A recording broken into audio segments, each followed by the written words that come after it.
guys আজি মহাশিৱৰাত্ৰি আৰু এই মহাশিৱৰাত্ৰি উপলক্ষে আমি আহিছোঁ আমাৰ বান্ধৱী কংকনাৰ ঘৰলৈ আৰু ইয়াতে পূজা চলি আছে চাহ পানী খালোঁ এতিয়া বলকচোন আপোনালোকক তেওঁলোকৰ ঘৰত হৈ থকা নামবোৰ দেখুৱাওঁ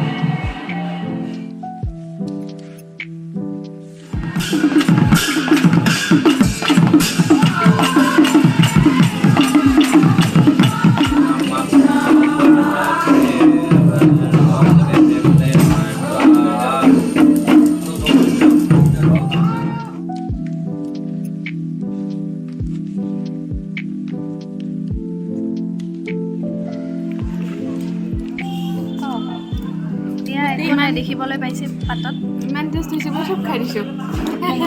অকল আলু নাখাওঁ আলু দুই টুকুৰা আনিছোঁ আলু কিয় নাখোৱা